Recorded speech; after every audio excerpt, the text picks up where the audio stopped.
इस दुनिया में तरह तरह के लोग हैं।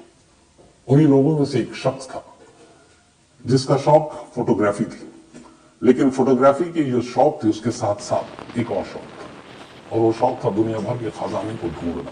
ऐसे बहुत सारे लोग हैं जो दुनिया में दबे हुए या कहीं और खजाने को ढूंढने की कोशिश करते हैं।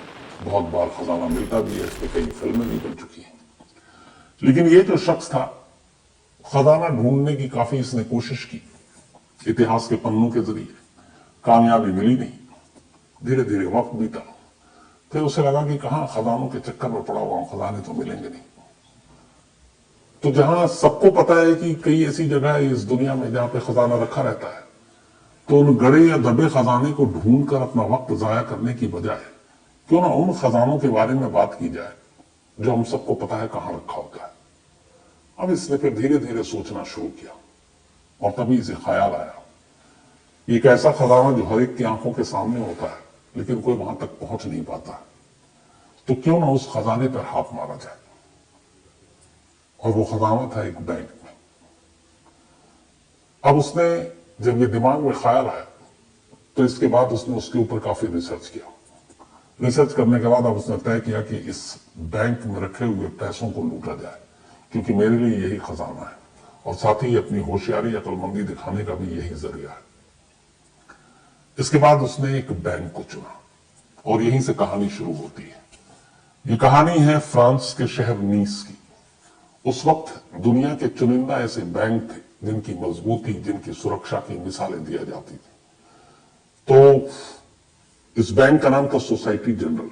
इस सोसाइटी जनरल बैंक की खासियत ये थी कि बहुत पुरानी इमारत में बनी हुई थी। इसकी सुरक्षा ऐसी थी कि वो गार्ड या इंसानों पर भरोसा नहीं करते थे, वो बिल्डिंग, इमारत, दरवाजे, उसकी मजबूती पर भरोसा करते थे। तो इस बैंक में एक बड़ा सा मेन गेट था, उसका वजन ही करीब 20 टन था। उस 20 टन के दरवाजे को हर दिन जब बैंक सुबह खुलने का वक्त होता, तो लोग आते, कर्मचारी आते, बैंक के स्टाफ आते। तो जो टाइम होता कि अगर सुबह 9 बजे बैंक खुलेगा, तभी उस बैंक के मेन गेट को खोला जाता, और फिर अंदर लॉकर और बाकी सारी चीजें होती। इस बैंक की बिल्डिंग दरो दीवार ऐसी थी कि दीवारों में भी लोहे लगे हुए थे, तो दीवारों को भी भेदना आसान नहीं था। कोई रोशनदान नहीं, कोई खिड़की नहीं, कोई और ऐसी चीज नहीं, मतलब एक छोटा सा भी रास्ता जिससे आप बैंक के अंदर दाखिल हो सके। सिर्फ और सिर्फ एक बड़ा सा गेट, और उस गेट को बैंक खुलते ही खोला जाता सबके सामने, और फिर बैंक जब बंद होने का वक्त आता तो उस गेट को बंद कर दिया जाता। 19 जुलाई 1976 की बात है, ये सुबह का वक्त था। तमाम स्टाफ गेट के पास पहुंच गए बैंक के वक्त से पहले। अच्छा, ये वो दौर था 1976, तब ये एटीएम या फिर इस तरह की चीजें नहीं थी। आपको बैंक लेन देन के लिए आपको बैंक ही जाना पड़ता था। एटीएम मशीनें भी नहीं हुआ करती थी कि आप कहीं से पैसे ले लो, उसमें डाल दो, डिपॉजिट कर दो, क्योंकि टेक्नोलॉजी थी नहीं। तो हर काम जैसे हम आप कुछ साल पहले तक बैंक ही जाया करते थे हर बार, तो ये वो दौर था। तो ना इंटरनेट ना टेक्नोलॉजी बैंक में। तो बैंक पूरी तरह से इंसानों के हवाले और इस मजबूत दरवाजे और दीवार के भरोसे पर। 19 जुलाई 1976 की सुबह बैंक खुलने का वक्त हुआ, तमाम स्टाफ पहुंच गए। अब जिसकी जिम्मेदारी थी उस बैंक के ताले को खोलना, वो उस वॉल्ट यानी दरवाजे को खोलता है, लेकिन दरवाजा खुलता ही नहीं, बिल्कुल जाम। दोबारा कोशिश करता है, नहीं खुलता है। करीब 10-15 मिनट हो जाते हैं। तभी बैंक स्टाफ को याद आता है कि ऐसा 2-3 बार पहले भी हो चुका है कि दरवाजा खोलने की कोशिश की गई और नहीं खुला, शायद वो अंदर से जाम हो जाता है। तो इस दरवाजे और इस सिक्योरिटी की जिम्मेदारी जो जिस कंपनी को दी गई थी, जिसने ये दरवाजा बनाया था, जिसने ये ताला बनाया था, इससे पहले 2-3 बार जब भी ये दरवाजा नहीं खुला तो उस सिक्योरिटी कंपनी को फोन किया गया। उनका फिर स्टाफ आया और उसने अपनी टेक्निक से दरवाजे को खोल दिया। तो 19 जुलाई 1976 की सुबह भी दरवाजा खोलने की कोशिश की गई, खुल नहीं रहा। करीब 1 घंटा बीत गया। अब ये हुआ कि लोगों जो बैंक में अब जिन्होंने अपना पैसा रखा है, उनकी अपनी जरूरत के हिसाब से अब कस्टमर भी वहां पहुंच गए। तो बैंक स्टाफ के साथ साथ अब कस्टमर की भी भीड़ गेट के बाहर। इधर दरवाजा खुल नहीं रहा है, बैंक स्टाफ परेशान, कस्टमर उधर अलग नाराज। तो 1 घंटे की तमाम कोशिश के बावजूद जब नहीं खुला तो यह तय हुआ कि उस सिक्योरिटी कंपनी को फोन करके बुलाया जाए। अब सिक्योरिटी कंपनी को इंफॉर्मेशन दी गई कि भैया दरवाजा खुल नहीं रहा, आप आ जाओ। उनकी कंपनी के लोग आए। अब उन्होंने दरवाजा खोलने की कोशिश की, कोशिश करते रहे, दरवाजा खुला नहीं। ऐसा लग रहा था कि बिल्कुल बुरी तरह से जाम है। करीब 3 घंटे बीत गए। 3 घंटे तक वो दरवाजा नहीं खुला। जब 3 घंटे तक नहीं खुला, इधर कस्टमर परेशान, क्या करें? तो फिर यह तय हुआ कि दरवाजा वैसे तो खुलेगा नहीं, दीवार भी इतनी मजबूत है, टूट सकती नहीं। तो एक काम करते हैं, इस दरवाजे के अंदर एक ड्रिल करते हैं, ड्रिल मशीन से एक होल करते हैं और उसके जरिए यह देख सकते हैं हाथ डालकर कि आखिर अंदर से वो कहां पे लॉक फंसा हुआ है। तो जहां पे अंदर से लॉक हुआ करता था, क्योंकि उस कंपनी को मालूम, उन्होंने ड्रिलिंग मशीन से उसी के पास एक होल करना शुरू किया। उसमें भी काफी वक्त लगा, क्योंकि 20 टन वजनी दरवाजा और चोर वो ड्रिलिंग के जरिए खोल ना पाए, इसकी भी पूरी इंतजाम उसमें था। खैर कुछ वक्त लगा। ड्रिल मशीन के जरिए एक छोटा सा होल हुआ जिससे कि एक हाथ अंदर जा सके। अब एक कंपनी के मुलाजिम ने हाथ अंदर डालकर उस लॉक को टटोला कि अंदर से ऊपर जाम है तो खोल सके। लेकिन जब हाथ अंदर गया तो वो हैरान रह गया। उसने देखा जहां पर लॉक होना चाहिए था, लॉक की जगह पर ऐसा लग रहा है कि जैसे अंदर से किसी ने पूरे ड्रिल करके या फिर एक तरह से उसको जाम कर दिया है। मतलब कोई ऐसी चीज जो कई बार लोहा को पिघलाकर और वो सारी चीजें करते हैं, आप उसको परमानेंटली बंद कर देते हैं, तो फिर वो ऐसा लगा कि उसके अंदर जो है वो कोई ऐसी चीज लगा दी गई है उस वॉल्ट को जहां पे लॉक था, जिससे आप उसको खोल ही नहीं सकते। मतलब वेल्डिंग मशीन के जरिए उस लॉक के पूरे हिस्से को, दरवाजे के 2 पार्ट जो होते थे, वेल्डिंग मशीन से उसको जाम कर दिया अंदर से। अब ये कैसे मुमकिन? पहले तो सिक्योरिटी कंपनी का उस मुलाजिम को हैरानी जब उसने अपने सीनियर को बताया कि अंदर तो वेल्डिंग के थ्रू पूरा जाम कर दिया गया।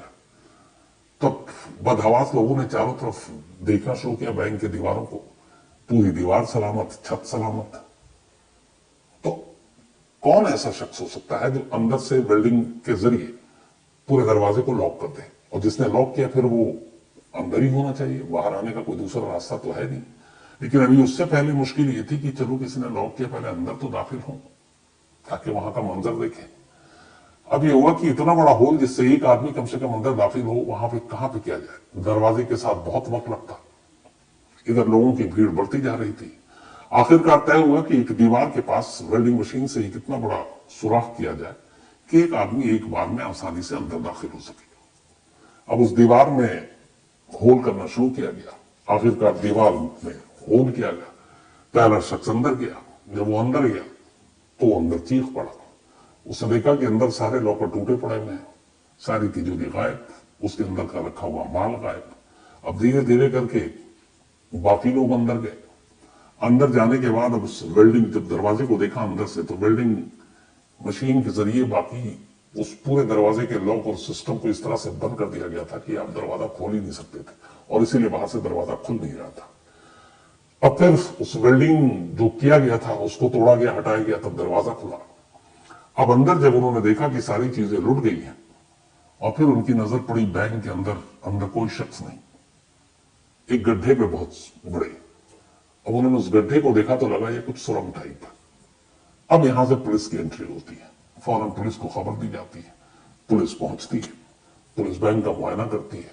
बैंक का मुआयना करने के बाद जो सबसे पहले पुलिस देखती है, अंदर बैंक की एक दीवार पर एक मैसेज लिखा हुआ था।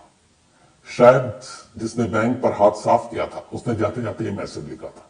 ये जो मैसेज है था तो फ्रेंच लैंग्वेज में, लेकिन उसका हिंदी में ट्रांसलेशन ये है कि बगैर हथियार, बगैर नफरत के और बिना किसी वायलेंस के, बिना किसी हिंसा के।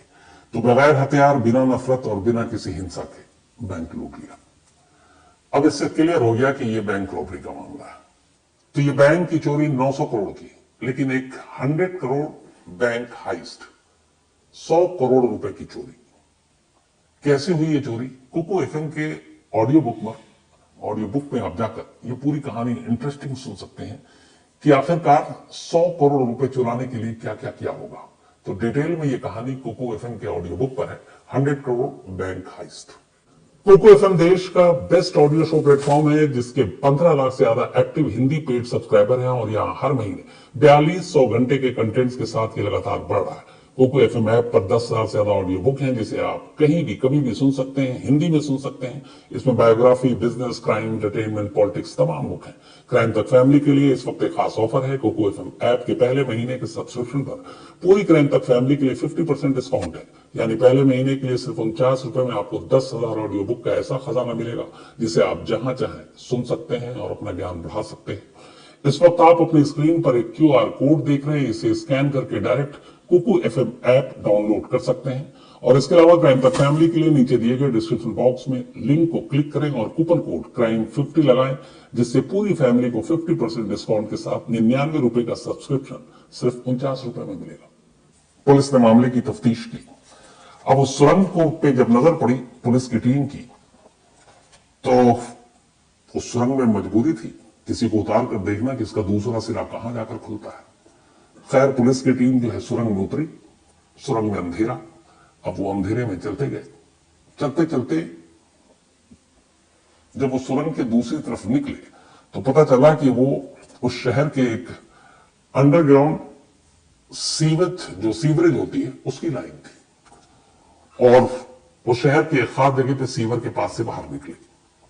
जहां पे वो सीवर निकल रहा था वहां पे बिल्कुल सुनसान टाइप की जगह थी।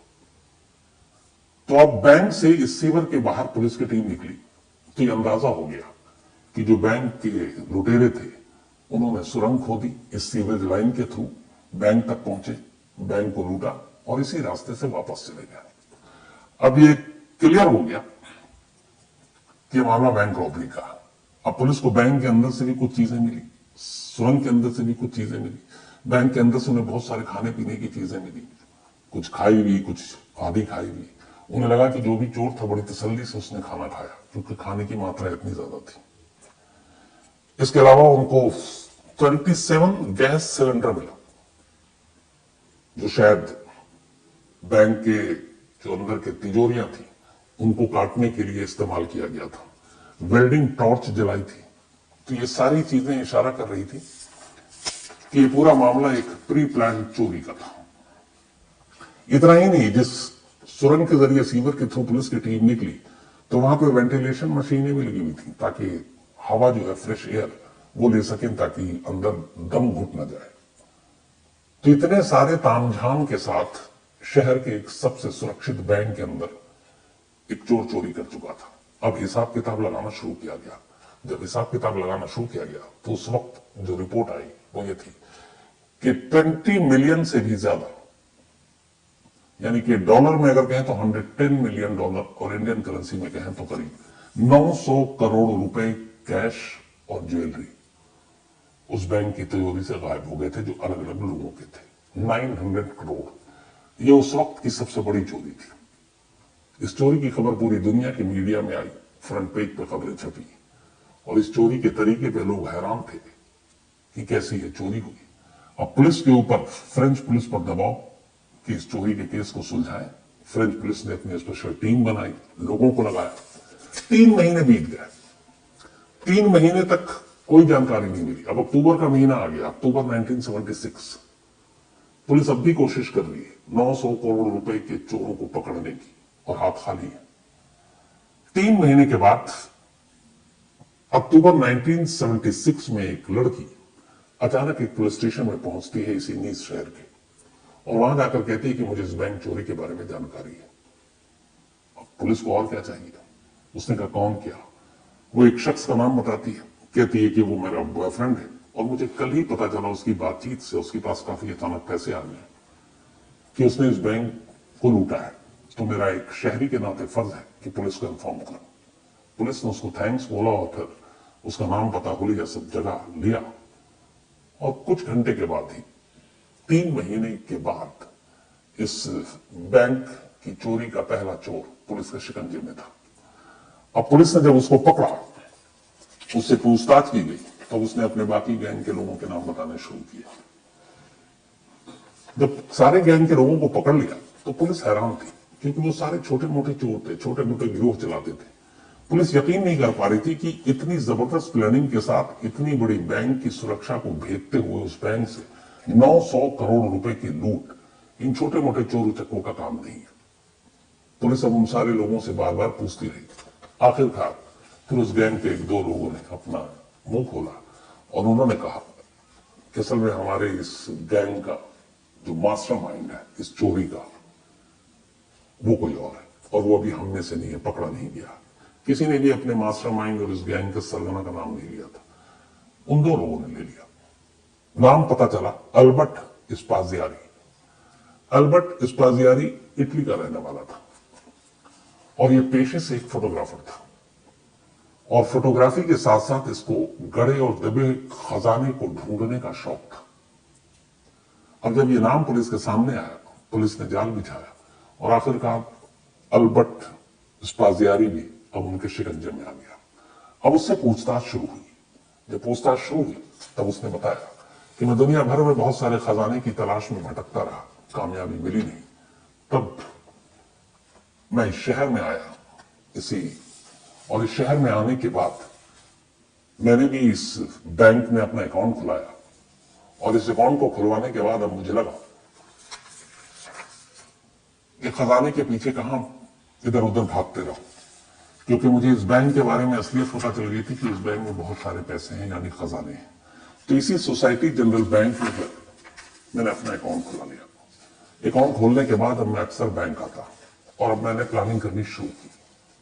सबसे पहले उसने इस बैंक में एक लॉकर लिया। उसने कहा कि उस लॉकर को लेने के बाद मैंने बैंक चूंकि इतनी बार गया था, बहुत सारे फोटोग्राफर का पेशे से, तस्वीरें भी ली, तो उसने देखा कि इस पूरे बैंक की जो सुरक्षा है वो सिर्फ एक मेन गेट के हवाले है। 20 टन वजनी वो गेट जो खुलता नहीं है, उसे खोलने वाला कोई नहीं है। तो मुझे लगा कि बाकी पहरेदार और बाकी लोगों की तरफ से ये बेखबर है बैंक के तमाम जो करता धरता है। तो इसने कहा कि उस दरवाजे को तो खोलना और उस दरवाजे से आकर चोरी करना मुश्किल था। तो उसने सबसे पहले ये भी सोचा कि अंदर शायद कुछ सिक्योरिटी सिस्टम में अलार्म होगा। तो उसने जब अपना जो एक लॉकर लिया, उसके अंदर उसने एक अलार्म वॉच रख दिया, एक घड़ी जिसमें अलार्म बजती है, और उसमें रात का टाइम फिक्स किया। और अपने एक दिन लॉकर में गया, उसने उस अलार्म वॉच को उसके अंदर डाल दिया। घंटी बजी, कुछ नहीं हुआ। 2 दिन बाद वो फिर बैंक आया, उसने घड़ी में अलार्म सेट किया। फिर रात को घंटी बजी, कोई हरकत नहीं। तो वो कन्विंस हो गया कि इस बैंक में सिक्योरिटी सिस्टम कुछ नहीं है जो डिटेक्ट कर सके ऐसे, क्योंकि अगर लॉकर के अंदर अलार्म बज रहा है तो कोई सेंसर या बाकी चीजें पकड़ सकती हैं। लेकिन वहां किसी को खबर ही नहीं हुई। नॉर्मल बैंक में सुबह से रात तक काम चल रहा है। उसे लगा कि बस अब इस बैंक को लूटना आसान है। इसके बाद वो इंजीनियर बनकर शहर के म्युनिसिपल दफ्तर पहुंच गया। बैंक को चारों तरफ से वो अपनी नजरों से पहले ही टटोल चुका था। अब वो पहुंचा इंजीनियर बनकर फेक म्युनिसिपल कॉर्पोरेशन के दफ्तर। उसने वहां से शहर का नक्शा लिया। शहर के नक्शे को लेकर अब उसने उस बैंक को देखा, उस बैंक के इर्द गिर्द की तमाम चीजों को देखा, और उसे कहीं से भी बैंक में और एंट्री का कोई रास्ता सूझा नहीं, क्योंकि बैंक की दीवार और उस दरवाजे को भेदना नामुमकिन, और कहीं एक छोटा सा रोशनदान भी नहीं जिससे दाखिल हो। तब उसे लगा जमीन के ऊपर की बजाय जमीन के नीचे की तरफ सोचो। उस नक्शे के जरिए उसे पता चला कि यहां पे कुछ सीवरेज लाइन है। उनमें से एक सीवरेज लाइन तो उसने फिर अपनी आकर नक्शे के हिसाब से जीरो इन किया, और एक रोज उस सीवर में उतर गया। उतरने के बाद उसने नापना शुरू किया, और फिर उसे अंदाजा हो गया कि ये सीवर की लाइन जो मेन शहर के मेन सीवर की लाइन है, उससे एक जगह पर आकर ये कटती है, और वहां से अगर हम सुरंग बनाए तो सीधे बैंक के अंदर जाकर इस सुरंग को खोल सकते हैं। अब यहां तक तो सब ठीक था, लेकिन जो उसने नापा उसके हिसाब से उसको मेन सीवरेज लाइन से कटकर बैंक तक जाने के लिए 26 फीट टनल बनाना था, यानी 26 फीट लंबा सुरंग। अब ये उसके अकेले का बस का था नहीं, क्योंकि वो चोरी की प्लानिंग कर रहा था। ये खुदाई और सुरंग बनाना उसे आता नहीं। फिर उसने रिसर्च किया, उसने शहर के एक बदनाम गिरोह के बारे में पता किया, और एक तरह से उनको, उस गैंगस्टर्स की टीम को अपने साथ मिलाया, उन्हें अपना आइडिया दिया, कहा बैंक को लूटना है लेकिन उसके लिए सुरंग बनाना है। वो गैंग तैयार हो गई, लेकिन उसने कहा कि इसमें वक्त लगेगा, क्योंकि ये सुरंग जो बनाने का काम है सिर्फ रात के अंधेरे में हो सकता है। अब रात के अंधेरे में सुरंग बनाने का काम शुरू हुआ उस सीवरेज लाइन के अंदर, और इस काम में पूरे 2 महीने लगे 26 फीट का यह सुरंग बनाने में। 2 महीने पूरे होने के बाद अब ये इंतजार करने लगे कि बैंक की छुट्टी वाला दिन आए। सैटरडे को बैंक बंद होता है, संडे को बंद होता है, तो मंडे को खुलेगा। तो उन्होंने कहा कि अब सैटरडे का दिन चुनते हैं। सैटरडे को बैंक जैसी शाम को बंद, ये लोग अपने साथ सारी चीजें, तब गैस सिलेंडर, कटल, खाना पीना सब लेकर सैटरडे की शाम को बैंक के अंदर दाखिल हो जाते हैं। अगले 27 घंटे तक ये लोग बैंक में रहते हैं, 27 आवर्स, पूरा सैटरडे और पूरा संडे शाम तक। वहां जाने के बाद हर एक लॉकर को तोड़ते हैं तसल्ली से, लंच भी वहीं करते हैं, ब्रेकफास्ट भी वहीं करते हैं, डिनर भी वहीं करते हैं। सब करने के बाद एक वेल्डिंग मशीन से जो मेन दरवाजा था उसके अंदर से उसको बंद कर देते हैं, ताकि अगर ऐन वक्त पे कोई बैंक में आना भी चाहे तो अंदर ना आ पाए, और बैंक में दाखिल होने का दूसरा कोई रास्ता नहीं था। इस तरीके से इसने ये सारी लूटपाट की, लेकिन एक गैंग मेंबर की गर्लफ्रेंड ने पुलिस में भांडा फोड़ दिया और ये सारे लोग पकड़े गए। तो अब ये साहब भी पकड़े गए मास्टरमाइंड। इसके बाद इनको जज के सामने पेश किया गया। जज के सामने जब पेश किया गया तो सारे सबूत इसके खिलाफ थे। इसने अपना जुर्म कबूल कर लिया। उसने कहा कि हाँ, मैं ही इसका मास्टरमाइंड हूं। इतनी बड़ी चोरी थी, उस जुर्म को देखते हुए उस वक्त अदालत ने इसको उम्र कैद की सजा सुनाई। उम्र कैद की सजा मिल तो गई, लेकिन अभी तक चोरी का माल नहीं मिल रहा था। अब पुलिस इधर परेशान थी। थोड़े बहुत मिल गए, 900 करोड़ में थे 200-400, आधे से ज्यादा अभी तक नहीं मिले। अब मास्टरमाइंड यही, तो चोरी का रकम भी कहां है इसी को पता। पुलिस ने इससे कहा भी कि देखो अगर तुम करोगे तो तुम्हारी सजा कम होगी, लेकिन इसने बताया नहीं। अब जिस दिन उम्र कैद की सजा हुई, सजा सुनाने के बाद जज साहब इससे आखिरी बार पूछते हैं कि कहां है तुम, अगर बता सको। सजा सुनाई जा चुकी है, उम्र कैद मिल चुकी है। ये कागज पर कुछ कोडवर्ड लिखता है और वो कोडवर्ड लिखकर जज साहब के आगे कर देता है। कहता है ये सारा चोरी का माल यहां छुपाऊंगा।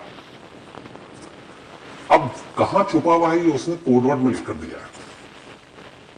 जज साहब ने पूछा कि इसका कोड बताओ, तो उसने कहा मैं कोर्ट में सबके सामने नहीं बताऊंगा। मैं कहां कहां खजाना छुपा है अलग अलग जगहों पर है, ये कोड मैंने आपको दे दिया, ये डिकोड मैं सिर्फ आपके सामने करूंगा, अकेले में आपके कमरे में। जज तैयार हो गए। अब बाकी सारे लोग कोर्ट रूम में, जज साहब के चैम्बर के अंदर ये पहुंचते हैं चोर साहब, और वहां पहुंचने के बाद अब जज पूछता है कि चलो अब कोड बताओ। तो जब कोर्ट की बात आ रही थी, ये कुछ टाइम लेता है और कुछ बताना शुरू करता है, और इसी बीच में अचानक जज साहब के कमरे में एक विंडो थी, और वो विंडो फर्स्ट फ्लोर पे थी। इसके बाद अचानक जज साहब उलझे हुए और ये उस विंडो से नीचे छलांग मार देता है। नीचे एक मोटरसाइकिल खड़ी थी पहले से, नीचे छलांग मारते ही उस बाइक पर बैठता है और 9-11 जज के कमरे से उम्र कैद की सजा मिलने के बाद खजाने का पता देने के नाम पर जज की आंखों के सामने से भाग जाता है। फिर ऐसा भागता है कि कभी उसका कोई सुराग नहीं मिलता। अब वो निकल चुका, हाथ आया नहीं, धीरे धीरे वक्त बीता, लेकिन चोर अभी भी सामने नहीं आ रहा। आखिरकार बहुत लंबा वक्त जब बीत गया तो फिर 1989, 8 जून 1989 में खबर आई इटली से, अल्बर्ट की मां ने कहा कि उसके बेटे की मौत हो गई है इटली में। 8 जून 1989 को पूछा गया कि कैसे मौत हुई। उन्होंने कहा मुझे भी नहीं मालूम, कुछ लोग मेरे बेटे की डेड बॉडी को मेरे घर के बाहर रख कर चले गए। तो ये आज भी एक राज है कि अल्बर्ट की मौत कैसे हुई, किन लोगों ने मारा, या फिर नेचुरल डेथ हुई, और वो कौन लोग थे जो उसकी डेड बॉडी को उसके घर के बाहर चले गए। लेकिन इससे पहले जब ये वहां से भागा था तब अल्बर्ट ने एक टीवी इंटरव्यू दिया था, और उस टीवी इंटरव्यू में उसने डिटेल में बताया था कि उसने इस चोरी की प्लानिंग कैसे की थी। वही डिटेल जो अभी मैंने आपको थोड़ी देर पहले सुनाई। तो ये थी उस वक्त की सबसे बड़ी चोरी। और कमाल की बात यह कि चोर जज के कमरे से भी भाग गया, और ऊपर से कमाल की बात यह कि उस लूट की रकम में से ज्यादातर रकम कहां है आज भी वीनस या फिर पुलिस को नहीं मालूम। तो कहानी में आज इतना ही, लेकिन कहानी खत्म करूं कल भी